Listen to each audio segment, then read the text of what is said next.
అందుకనే జనాల జీవితాలు దిగజారిపోతున్నాయి కనుక అసంతృప్తి అనేది పెరుగుతాం. ఓకే సార్, ఇందాక మనం క్రూడ్ ఆయిల్ ధర గురించి మాట్లాడుకున్నాం. గతంలో నెలకు మినిమం ప్రతిరోజు ధరలు పెరిగినాయి అని చెప్పి పెట్రోల్ డీజిల్ మీద కూడా మరి ఎవరైతే వాహనదారులకైతే ఆ ప్రతిరోజు ఆ కేంద్రంలో ఉన్న సర్కారు షాక్ ఇస్తూనే ఉంది. అయితే గత కొంతకాలంగా మాత్రం ఇట్లాంటి కార్యక్రమం ఏమీ జరగట్లేదు. మీరు అన్నట్టు అంతర్జాతీయంగా క్రూడ్ ఆయిల్ ధరలు ఎట్లా పెరిగితే అట్లా మేము పెంచుతున్నామని చెప్పిన కేంద్ర ప్రభుత్వం ఎందుకని కొన్ని రోజులుగా లీటర్కు ఒక రేట్ ఫిక్స్ చేసి అదే రేటును తీసుకుంటున్నారు? దీంట్లో మీరు అన్నట్టు ధర తగ్గినప్పుడు ఆ కేంద్రంలో ఉన్న ప్రభుత్వం ధర తగ్గించడం లేదా? దీంట్లో మరి కాంగ్రెస్ ఈ విషయాన్ని ఎందుకని సీరియస్గా తీసుకోవట్లేదు? ఇది అందరి ప్రజలకు అంటే ప్రజలందరికీ భారం కనుక ప్రధాన ప్రతిపక్షంగా ఉన్న కాంగ్రెస్ పార్టీ ఈ విషయంలో విఫలమైపోయింది అనుకోవచ్చా సార్? డెఫినెట్గా. ఎందుకంటే దీన్ని ఎక్కడ మిగతా అంశాల మీద కాంగ్రెస్ కావచ్చు, బీఆర్ఎస్ కావచ్చు, ఈ పార్టీలన్నీ కూడా ఎక్కడ దీని గురించి పెద్ద యాజిటేషన్స్ చేయలేదు. నేను ఏమంటున్నానంటే పార్టీలే కాదు, జనం కూడా దీని గురించి పట్టించుకోవట్లేదు, అలవాటు పడిపోయారు. జనం కదా ప్రశ్నించాల్సింది. రోజు మనం బంక్కి వెళ్ళి పెట్రోల్ డీజిల్ కొట్టించుకుంటా ఉంటే ఏమిటి మరి అంతర్జాతీయ మార్కెట్ లో పీపా ధర $20 తగ్గితే మాకు ఎందుకు తగ్గించలేదు అని చెప్పేసి అడిగేటువంటి జనానికి కూడా ఉండాలి కదా. జనానికి కూడా లేదు. వాళ్ళకి అవకాశం వచ్చేది ఓన్లీ ఎన్నికల సమయంలోనే కదా సార్. మీడియా ఎన్ని మీడియాలు ఎన్ని టీవీ ఛానల్స్ ఈ విధంగా 2 సంవత్సరాల నుంచి ఒకే ధరను వసూలు చేస్తున్నారు. జేబులు కొల్లగొడతా ఉన్నాయి కేంద్ర ప్రభుత్వము.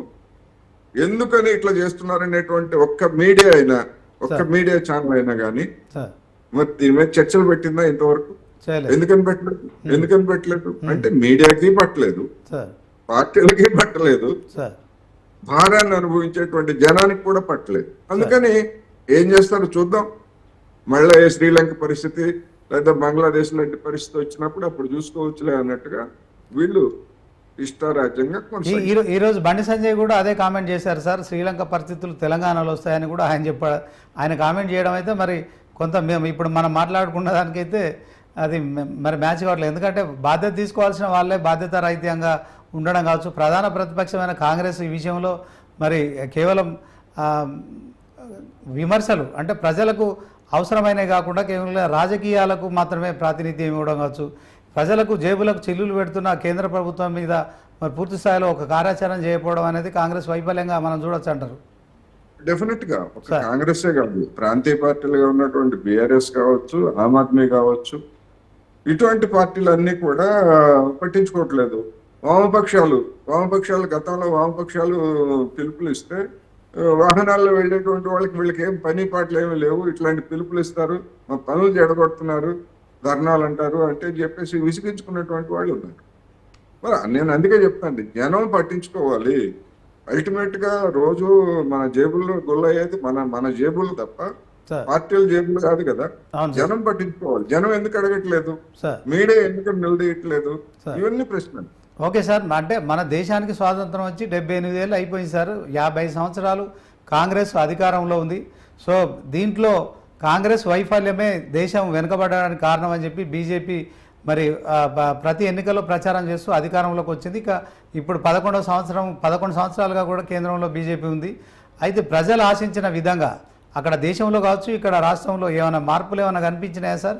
మరి ఒకవైపు కరోనా లాంటి విపత్కర పరిస్థితుల్లో బీజేపీ కేంద్రంలో ఉండడం ద్వారానే మరి పూర్తిగా దేశ ఆర్థిక వ్యవస్థను మేమే కాపాడామని చెప్తున్నారు. అట్ ద సేమ్ టైం విపక్షాలు అదే క్రమంలో 100 లక్షల కోట్ల అప్పులు చేశారని కూడా విమర్శలు చేస్తున్నాయి. అసలు ఒక వాదనకు మరొక వాదనకు అసలు పొంతం లేకుండా చేస్తున్న ఈ వ్యవస్థలో సోషల్ మీడియాలో వస్తున్న వార్తలు కావచ్చు, జనం ఎలా దీన్ని ఏ పార్టీని తీసుకోవచ్చు అంటారు ప్రాతిపదికన? ఇప్పుడు కాంగ్రెస్ పాలన దేశాన్ని వెనుకబడి పట్టించింది అనేటువంటిది ఒక వాస్తవం. కాంగ్రెస్ అనుసరించినటువంటి విధానాలు ఈ అనేకమైనటువంటి దరిద్రాలకు కారణం. ఆ దరిద్రాలకు కారణం అనేటువంటి దాన్ని మేము సరిచేస్తామని చెప్పేసి బీజేపీ, ముఖ్యంగా నరేంద్ర మోడీ 10 సంవత్సరాల నుంచి అధికారానికి వచ్చారు. వీళ్ళు చేసింది ఏమిటి? ఇంకా దేశాన్ని ఒక విధంగా దిగజార్చారు. ప్రభుత్వ రంగ సంస్థలన్నింటినీ కూడా మూసేస్తున్నారు, ప్రభుత్వ రంగ సంస్థలన్నింటినీ కూడా అమ్మేస్తున్నారు, ఉపాధిని దెబ్బతీస్తున్నారు, ఇవన్నీ చేస్తున్నారు.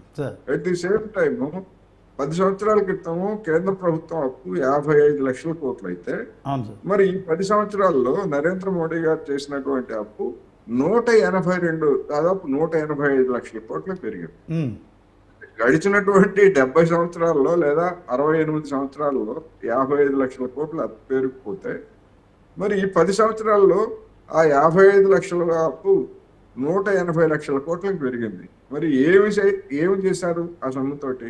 జన జీవితాలు ఏమైనా బాగుపడ్డాయా? పెట్రోల్ రేట్లు ఏమైనా తగ్గించారా? పప్పులు ఉప్పుల ధరలు ఏమైనా తగ్గించారా? ఏమి తగ్గించలేదు.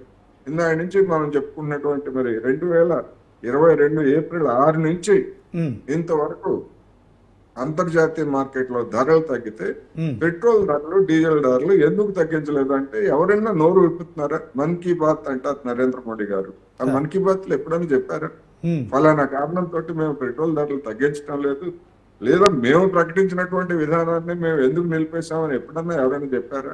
బండి సంజయ్ గారు ఇన్ని కబుర్లు చెప్తున్నాడు, లేదా కిషన్ రెడ్డి గారు ఇన్ని కబుర్లు చెప్తున్నారు. ఉమ్, ఎప్పుడైనా పెట్రోల్ రేట్లు ఎందుకని మార్చలేదని ఎవరైనా అడిగిన విలేకరు ఎవరైనా ఉన్నారా? వాళ్ళకి సార్. విలేకరులు అడగట్లేదు, మీడియా ప్రశ్నించట్లేదు, అందరికంటే జనం ప్రశ్నించట్లేదు. అందుకని వాళ్ళు ఇష్టం వచ్చినట్టు సాగి